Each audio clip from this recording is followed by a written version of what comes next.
let me first thank Anil and the Indian television team for inviting me over here, and we have our panel. Prem is there, Prashant is there, Sunil Joshi, Rajdeep Goel is there, Sandeep is there. Did I mention Primoja? Yeah. I think Prem's video is not on yet. Is it? Okay, he's smiling. Very good. Okay. Okay. So you did not mention Anil Malhotra. Anil Malhotra. He doesn't need a mention. He's always there. Where is he? I'm here. Malhotra sahab. I can see you, Shaji. I can't see. Okay. I've seen him. Okay.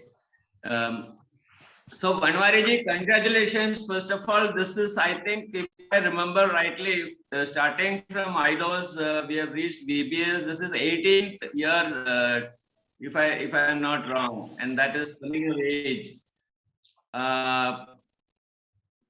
What used to be a summit where we all used to gather together and exchange ideas and discuss a lot and talk about the past of the industry.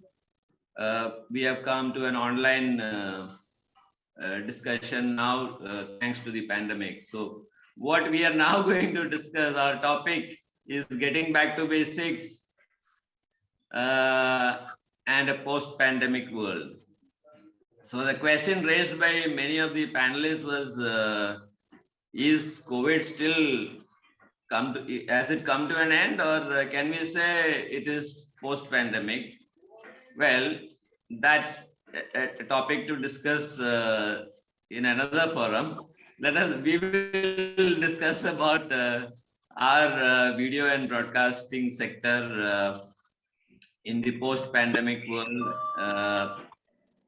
So let us get on with the discussion. Let me start with Sunil Joshi. Sunil has been head of distribution for BBC, the most respected brand in news broadcasting. He's a veteran in the industry and has been around for a pretty long time. Has contributed in big way to distribution and broadcasting world. Sunil, from the broadcaster, how different the whole period of pandemic is, and what impact was there on BBC? What are your learnings? What are the learnings from your point of view? Over to you, Sunil. Yeah, thanks, Shaji, and thanks Indian television for inviting me. I hope I'm audible. Yes, I can hear. Yeah, I'm sure. Yeah. So, the whole thing, it started the beginning of 2020. If we have to look at those things, from the experience and learning point of view, is that market was in a sort of disruption, which was a technology-oriented disruption. Market was trying to figure out its way out of it.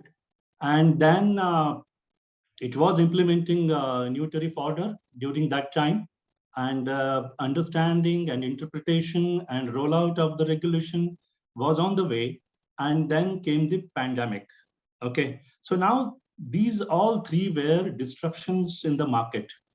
Generally market would understand the disruption and take care of it in terms of handling their own businesses, in terms of the stakeholders like broadcasters and DPOs and LCOs, of course, for the major stakeholder called consumer in the value chain. So now, in this case, what happened, while this all happened together, there was a sort of chaos in the market, and how and what and when, etc. was there, on the air, a lot of confusion. And the interpretation also, played a major role. That cable households were like, blacked out. The number of pay channels went off air in cable. Then, of course, DTH continued broadcasting pay channels during that time. And we saw surge, a huge surge in terms of DTH numbers then. Well, then cable also had to gear up and understanding and everything. And as this technology disruption was anyway there, what actually impacted, the most is the high ARPU consumers that we had all the way in the market. And that's where we have been seeing the churn.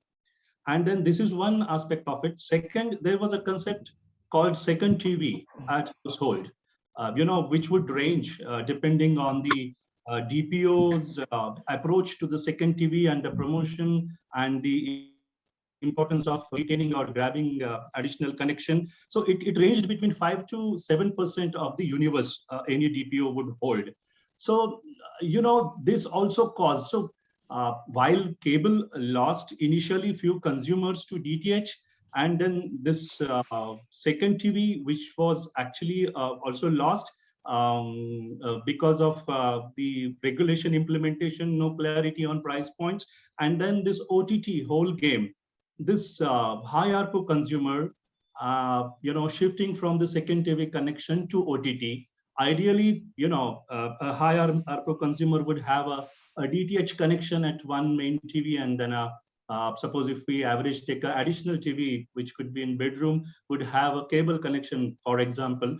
That permanently went on to, now we can say, to OTT, and the churn caused in approximately 10 odd percent, 10 to 15% has permanently moved out of the ecosystem.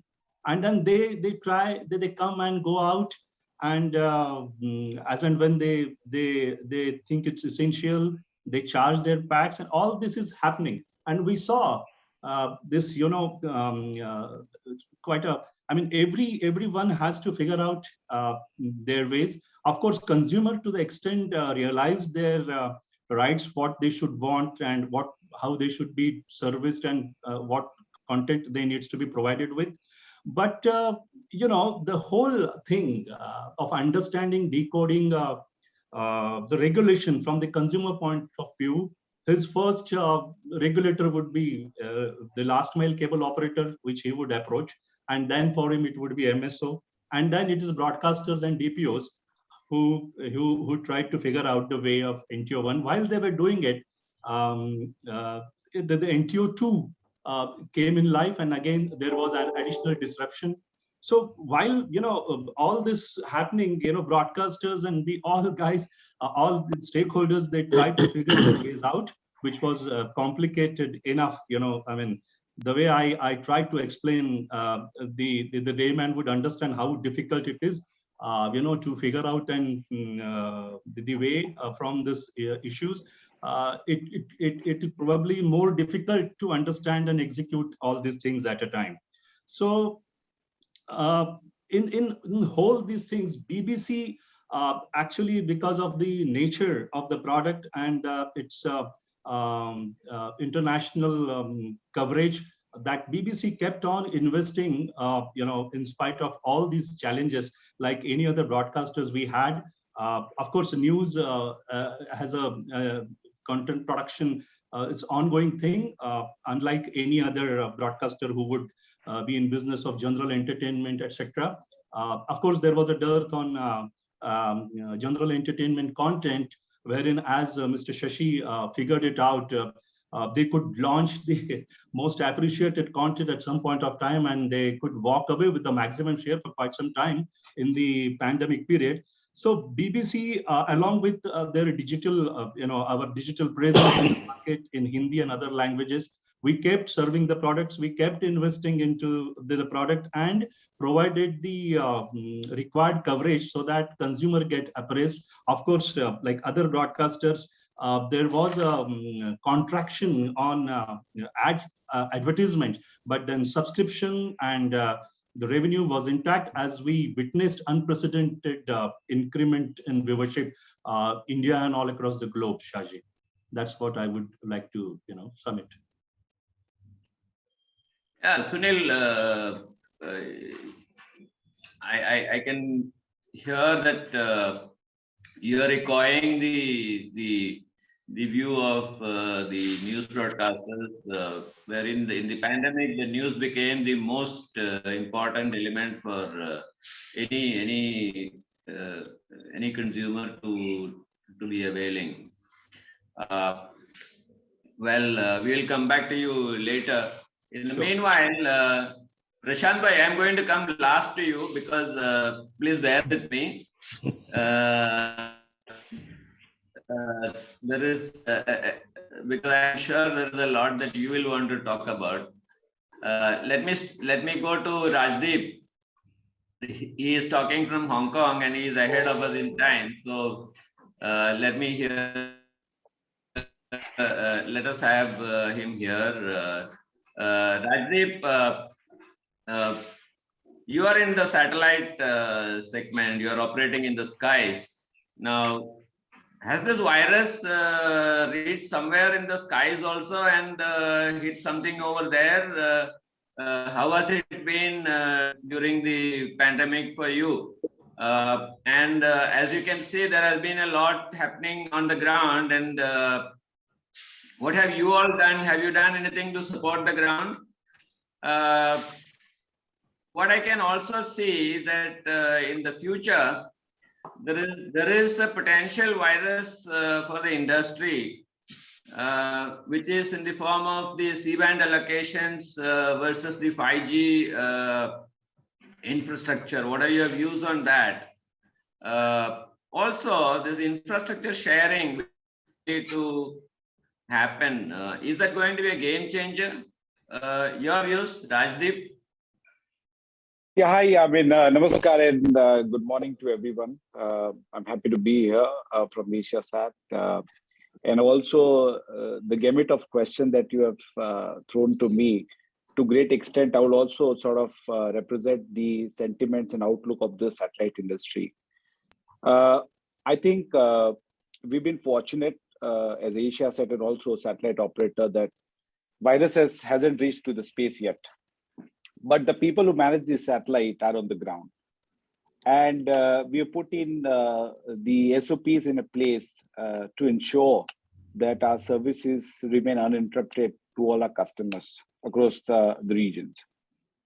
But having said that, we all know, we have heard it from Sunil, across the industry, there has been been confronting with the challenging time of the pandemic, and there has been lockdown. So we have, as a company, has been very agile and sensitive towards the challenges that has been faced by our customers. So we have taken various measures in different format, because each of the industry and the customers are facing a different kind of challenges. For example, we have seen broadcasters facing challenges of cancellation of the event. So if I have to take an example, that in 2020-21, we have done the IPL, which has been into 2 break, despite the fact that our services commodity is something which is perishable. I cannot generate a revenue for what has not been used yesterday. But we've been supporting our customer into a lot of flexibility in order to support their event into the breaks and the time. Customer has faced sustainability challenges because of the lockdown. There has been a significant drop into the revenues of a lot of broadcasters, which has been FTA. There's been as deep as 90%. We have supported them to the time of sustainability by offering a lot of flexibility into our services. And as a lot of broadcasters are evolving and finding out the right balance of optimum operation and reducing their cost, AsiaSat has come out with various new innovative solutions for our customers. Today, our customers can just have a content and have a plug and play from us, including play out, uplink, and bandwidth. So we sort of have created an opportunity for them to quick start and reduce their cost. Beyond that, also, we have known that traditionally broadcasters find satellite cost to be very high in their distribution. So we have also come out with our own distribution platform on IshaSat, which enables broadcasters to come onto our platform and distribute the content. And also we have been entering into a syndication whereby a lot of broadcasters who are not presenting into the each and corner of the region, we enable them to distribute and make revenue. So these sort of the changes that we adopted during the time, and we have continued to support our broadcaster. But one of the second part, which is very sensitive that you just asked me, is about on the 5G. And it's a very sensitive subject, very hotly debated nowadays in the industry. More so as I'm sure our viewers and participants are aware about the fact that specifically in India, Telecom Regulatory Authority of India has floated a consultation paper, which I would urge all of you to go on a TRI website and see. We have submitted a comprehensive submission directly as well as with a rigorous amount of work through SIA India and Avia. I can assure you that the experts from the spectrum across the globe has contributed to their recommendations. But coming back to the point of your question on 5G and my views, I think it would be inappropriate for me to sort of comment on the policy matters of the country, as long as the interest of all the stakeholders is taken care. I think all the technology which is time has come is always welcome. So from the satellite standpoint, our outlook is that as an operator, we have been working on the 5G and advocating the C-band spectrum since WRC 16 and as recent as WRC 19. So all our viewers, participants would be aware that ITU is the international body which recommends and the harmonized allocation of the spectrum across the country. However, as India falls into the ITU Region 3, the policy decision lies with the Indian administration. And in that context, the question today is, what is the optimum allocation that should be done? And while the viewers will take a look at the comprehensive submission that we have done to the TRAI, just here on the panel for our participant, I would like to submit that today the C-band, the broadcasters has been using the C-band between 3.7 to 4.2. And the earlier recommendation, 3.3 to 3.6 gigahertz frequency has been allocated for the 5G, and right now in the contention, it is there to be used up to 3670. As well as this is related to the broadband, in the waveband, which is millimeter waveband, 2425 to 2725 has been guided, which is now is been contended up to 28.5. And in my view, it is very important that when we look at the MNO market, which is contribute significantly to the GDP of our country, it is also important that we take the cognizance of the broadcasting sector. Today, with about 200 million TV household, we are talking about more than 800 million to about 1 billion eyeballs, which will get impacted if sort of the spectrum gets above 3.6. It's also important that sufficient guard band has been put in place so that there is no interference onto the broadcasting side 3.7 to 4.2. And if I have to put it in a very lighter context, that imagine we have a 2-story hotel with 14 rooms on each floor, and right adjoining to that we have a 3-room hotel which has a continuous noise coming in. All we are saying is to put a room in between so that the noise doesn't come in and impact the other hotels. So if the 5G and C-band spectrum allocation should be allocated in an harmony, in an optimum way. So that is my brief view on the 5G allocation. I'm sure all the participants would take time to go through the comprehensive, since this is a subject which pertaining to a technology and a future of the allocation of the spectrum. You've asked me the third question, which was again a very important one. On the infrastructure. I think we will come back to your question. The last part of your question we can come back later. Sure. Because we are now running short of time, and these are topics which can go which actually can become a topic for a complete discussion altogether. Absolutely. Absolutely. Anyway, but we would like to hear a few more words from you once everybody has spoken. Sure. So let me now move to Sandeep Gupta. He has been with Shemaru. Shemaru has been in the industry from the beginning. They are pioneers in this field. Sandeep,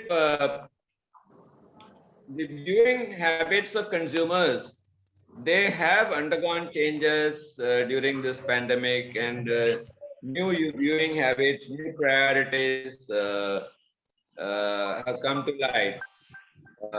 Also, there has been there is OTT, which has made a major presence during COVID. Social media has emerged. So, what is your take? What has been your experience? Over to you, Sandeep. Thank you, Shaji. Thank you, and thank you, Indian Television, for giving me the opportunity to speak. I hope I'm audible. Yeah. Okay. So, as you guys correctly saying, Shaji, Shemaru has been an old entity, and we are dominating this content business for 60 years, and this is the 60th year of Shemaru. And happy to share this with you all. In terms of the pandemic change, yes, pandemic has forced upon us new ways of doing and modifying our existing practices.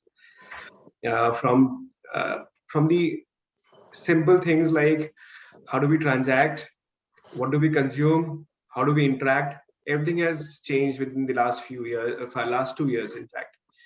And if I remember correctly, in one of the McKinsey's report, a statement I had seen that the changes of which could have happened for 5 years to adopt digital happened in just 8 weeks. So that is the speed with which pandemic has created a disruption. This disruption has affected broadcast. I will speak more about the broadcast impact that Shemaru had, while we also have the benefit of having OTT, having YouTube, the digital scope. So we had all aspects of changes of pandemic. Somewhere we grew, somewhere we had a larger impact. So I'll on this panel I'll speak more about the broadcasting aspect. So in the broadcasting aspect, I think there was a big turmoil because there are two ecosystems operating in the broadcasting system because of the kind of data that comes from BHAG is the free and pay. The pay's impact was significant. There has been degrowth in pay, and our panelists have spoken about why there has been a degrowth, because people are, with the adoption of digital, people are being more considerate about how they are spending, where they are spending, and the kind of content they can have at this amount that they can spend. So because of pandemic, when content creation was interrupted from the major GCs and even movies were not coming in, people had the option of going to search for their kind of content, because they had nothing much to do than to sit at home and to keep themselves stress-free and entertained. So that's where the speed of the growth of YouTube, the growth of Facebook, the growth of the OTT platforms came in. And most of the OTT and digital platforms have taken growth from there. And so has Shemaru as well, because we have our OTT platform, we have our sizable presence in YouTube and Facebook. So we have that kind of, we were fortunate to have that growth. TV, which we were just in nascent stage because we had just launched in channels unfortunately were severely hit. But free as a platform where we had launched, because we saw opportunity in free because we were already estimating that the growth for TV or even the economy as such is more in the 2-tier and 3-tier states and the places. Penetration of TV would have grown there, and that's how business will also grow. So that's the reason we focused on the FTA platform. The pandemic impacted us and for all the other channels there in FTA because the content bank that was suddenly being made available to the FTA audience was huge. While the prime time for pay was maybe from 6 o'clock in the evening, but the prime time for FT audience, while I'm saying prime time, it's the non-prime time actually. It had become from 8 o'clock in the morning. So the content offering or the magnitude of the content is being offered in the free audience space is huge, and that's where while I've been hearing and everybody is saying, and nothing to deny about the fact that yes, there is changing viewing pattern from people, and they are consuming more of digital content. But in the free ecosystem, I fairly feel that the behavior has changed, the consumption hasn't changed much. Because the free ecosystem is more about family, single TV household setup, where family viewing is more preferred over watching content which is more on the OTT platforms. So the time that they spend on TV has not reduced much, but yes, the preferences and the choices, they're spoiled with choice.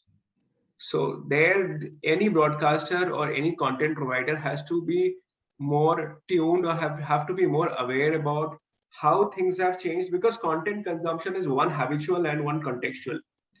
So while they were habitual earlier to come to TV, they used to make a routine that I will schedule my time based on this content and I'll come to watch TV. That changed. And right now that is not there even in pay, because now people are more with the mindset that what they want to see, they have the opportunity to see it in digital as well. They would want to see their kind of content at that time. So it has been more customized content. You have to be more sharply targeting your TG and adapting your content strategy based on your audience. That is the biggest change that I feel that has happened. While in the pay ecosystem, there has been a migration or a little shift of the age group. A little older age group has come to the limelight for GC, but for the free ecosystem, since it represents the true India actually, because the larger pie or the free ecosystem is a younger audience. So that ecosystem entirely has changed, and you have to really address to your correct TG. That's what my take is on the changing behavior of television consumption. And this migration has been definitely because of not just for pandemic, also for NTO one. Yes, Haji. Yeah. So what you're saying is that definitely patterns of viewing have changed, and that is significant. Okay. Let us move on to Prem. Prem, you have been in telecom, broadband, IT, all related fields, and you have seen that the onset of pandemic, social media and OTT became the buzzwords in the broadcast industry. Don't you think that the atmosphere was right for major expansion on broadband? And if you look at establishing broadband, one of the things that we keep forgetting is that the MSO across the country, the DPO MSO has access to over 100 million homes. There is a wire going into 100 million homes. Yeah. And they are best poised to establish broadband. And there was a great opportunity for the MSO to take advantage of the demand from consumers for broadband due to social media, work from home, OTT, all those things. Numbers have gone up, but do you think this has been, it has sufficiently worked, or was there any, what was holding the MSOs from really taking off into broadband during this time? Over to you, Prem. Good morning, Sajay. Good morning, everybody. And thank you to India TV for giving me this opportunity to be here and share my views. Sajay, I couldn't agree more with you, on what you've just said. Uh, just at the time when the pandemic broke,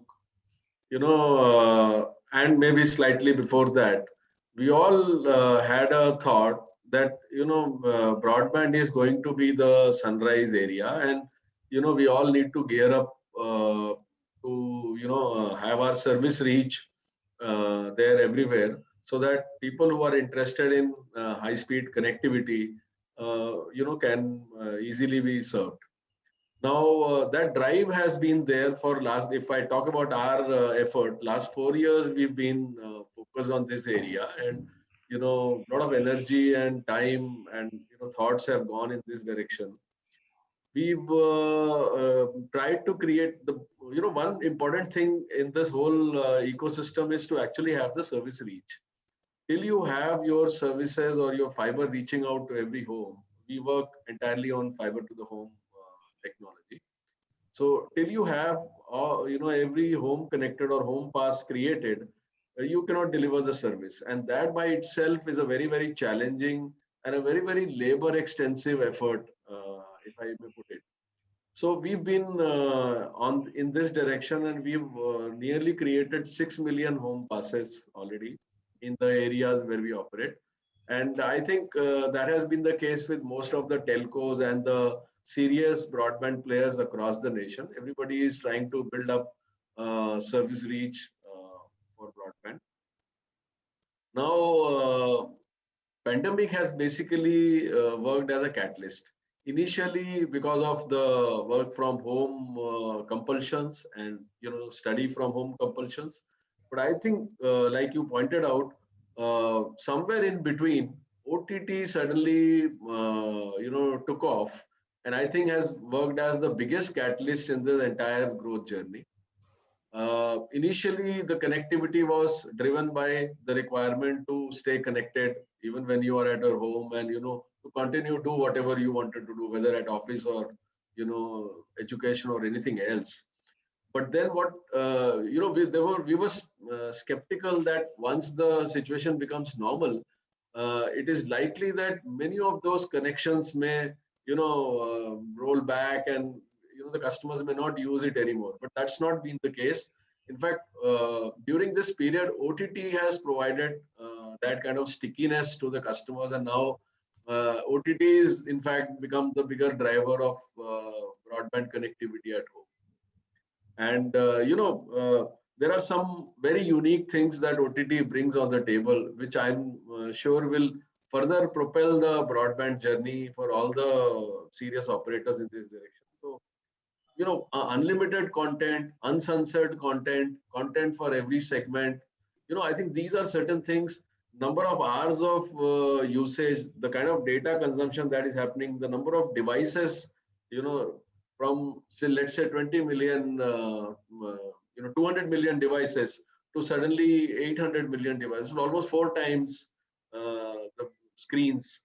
So I think all these things are propelling broadband growth, and we are, though pandemic has not been a good time for any one of us, and but I think on the business front we had a lot of effort and a lot of distance to travel, and we continue to do that. It's been a very, very fast paced phase of growth as far as broadband goes in our setup. And I will we see that the markets have actually opened up, and it has this broadband has now taken form of a utility. So everyone needs to have a broadband at their home, and everyone finds a need for having this connectivity. And I think it's just a matter of rolling out the services and connecting the homes. I think this is a bicycle with two wheels, one where you create your service reach, and the other where you reach out to the customers and give them quality service, high throughput, unlimited data, which is what the customer is looking at. Yes, yes. We are in a post-pandemic world, is what if we think we are. This pandemic, we have grown with the pay TV offering. I would beg to differ with what Sandeep said that pay TV has suffered. What we have seen is phenomenal growth, not only in India, but also across the globe. We were in 62 countries before the pandemic began. Right now, we are in 105 countries all over the world. And in every country, wherever we are seeing significant growth as far as content consumption is concerned and as far as our new platform additions are concerned. So we are seeing significant growth across the platform. We also have our OTT service, which is available. Patterns and habits will change. They are constantly evolving. The way we create content is also changing, but people what is happening is the time spent of every viewer is increasing across all screens. So if you see at the mark data, even the television, the linear television time spent is increasing. Even in US, linear television time spent is increasing. What is happening on the overall economy of the entertainment ecosystem, whether it comes from B2C or B2B2C or B2B2B2C, the way we have in India, where we have an MSO going through an LCO to the end consumer, that pie is growing. So what is happening is that some segments have attained maturity, and some segments are at a nascent stage. So they will see phenomenal growth. 200% growth can come when the base is small, and so when you look at relativity, everything looks different. But on a whole, there is growth. What is required now for the whole ecosystem and the to work with the regulator to make them appraise of the situation, that where the problem lies, where the opportunity lies. The entire distribution sector in India needs a complete repositioning and refocusing on marketing and thinking of content, because aggregation of OTT is the next big thing, where I see the Tata Sky Binge Plus, the product that they have launched, is going to be a very big game changer in my opinion. Because what we saw, if every broadcaster would have been B2C, we would have seen 10 dishes on every house. So it's not going to happen. Today it's very difficult to find which show is on which OTT platform, and sometimes we miss lot of shows. So aggregation and hybrid boxes for the MSOs are the way forward, where they have an Android set-top box or whatever platform they want to use, and they need to market to the consumer, which has never been done. They need to think content, they need to think marketing. The consumer is ready to accept only if you are going to willing to push to the consumer that this is what you want. You need to force. Otherwise, without entertainment, also anybody can live. It's not do or die job. So it's very important that the whole ecosystem functions together. And back to the basics means we need to get to the basics. A distribution platform is a content providing platform. It's not a wiring platform that we are wiring cables and we are just connecting consumers to our head ends and all that. So we need to get to the basic of providing content to consumers. That's what I want to say. Okay, Prashant bhai, you really put things in perspective in a very, very compressed and short discourse. I remember you saying in the last VBS that consumer doesn't want anything. It is that we have to create the habits in the consumer. Yes. So thank you for bringing the consumer into the focus. Anil ji, Malhotra Saab, over to you. Malhotra Saab, unmute karo. Yeah, Chaji. Okay. Anil ji, over to you. Now, you have been in the industry, you have been entrepreneur, you have been operator, you have been MSO, everything. Now you're moving to content side. but let us hear more from you on your previous experience. Did the cable and broadband networks use this opportunity to build on infrastructure and proliferate broadband? Wasn't this a great time to do that? Now there was NTO and all that, which can call for big discussions. AGR, there has been some good news on the AGR. So there are elements which have helped. There were so many things. Over to you, Anilji. Shaji, you are right. This was an opportunity, but please note that this was a pandemic where there were lockdowns. People were not allowed to move. There was an access issue. There were red zones created where you can't enter. So the basic thing which the industry needed and which industry has delivered was that the services to the consumers were intact during this period, whether it was cable or DTH. Cable has one issue that it is the whole collection from cable, which cable operators were doing from consumer was in a postpaid kind of a thing. They were going home to home. And when there was a lockdown, you can understand the payments were not coming to them, but they were still required to pay to the MSO, and MSO was required to pay to the broadcasters. So in all those uncertain times, we survived. Yes, we saw traction of broadband, high-speed broadband, which cable operators were giving. But the challenge was that you were not allowed to move. You were not allowed to create infrastructure. And whatever period people have got in between, because we have seen first wave, second wave, now third wave, we are talking. Now, in between these waves, whatever time was given, people have gone ahead, laid infrastructure, and MSOs who are serious have created high-speed broadband infrastructure for the country, which in times to come, now it is home pass, it will get converted into home connected also. So I think that is the learning from the industry, that this industry, which was at the forefront of pandemic, means we are talking of front warriors. So cable operators, their manpower, similarly DTH service technicians were the warriors who were in forefront to allow people to remain at home and get entertained or connected at least.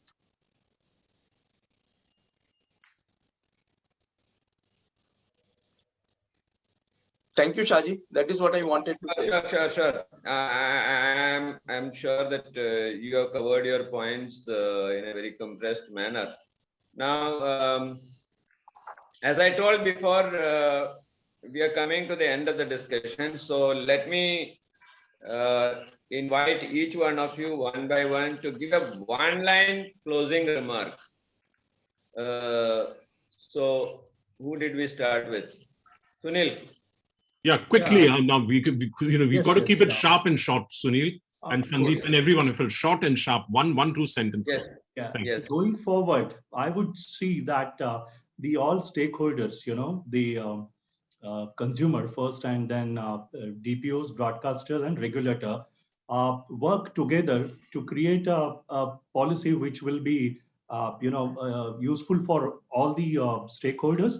And then looking as far as the developments are concerned, making connections really digital, addressable both sides, so that DPOs get into the next level of their business. Of course, OTTs are there already; they are addressable in terms of machine languages and artificial intelligence. So I would like to see that DPOs also get into that zone and create additional revenue streams for themselves, Shaji. Okay. Sandeep. Yeah, so I feel, yes, the audience have changed, but audiences are content loyal and not channel loyal. So good and personalized content is the key to win the heart of the viewers. TV will be seen as a medium of entertainment and not the final destination. And others will also have a fair play. Okay. Rajdeep, we can't take up the other discussion, but please give your quick remarks in one line. Unmute yourself. Rajdeep. Yes, I'm saying that in the current given context, I think collaboration and consolidation is the way forward, according to us.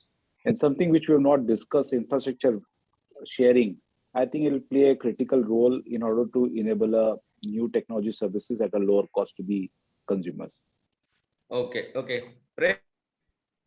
To my mind, I think there are a couple of things that we need to do going forward. One, there is a natural consolidation in the market that is going to happen with smaller ISPs making way for people who can deliver quality broadband services. The other thing that we need to focus and work on is, how do we let the customer leverage this broadband connectivity or this utility which is now available to them in form of various applications or value added services and all. So that's one area where a lot of work needs to be done. Okay. Prashant bhai. In Travel XP, we say one world, no boundaries. The virus also has shown us that. And content creators across India and the world have a great opportunity. This is a new beginning for the Indian content industry to conquer the world with our great storytelling habits and techniques. And go with travel. Anil Yes. ji. I think we have entered into the decade of convergence now. Everything will converge. It is all data now. It will converge, whether it is delivery services, content, or whatever we are seeing. So we used to hear about convergence. Time has come now. Okay, to sum up, what I can say is that several game changers have emerged, and the industry has moved forward. The industry has set the wheel rolling on proliferation of broadband, and it will get converted. Of course, the consumer focus once again has become the most important thing, and the industry will have to work on the consumer with more focus to bring things to the consumers' preference and liking. So thank you, everyone. Thank you, Anil. Thank you, Indian Television. Over to you. Thank you. Thank you, everyone. Thank you. Thank you. Thank Thank you. you.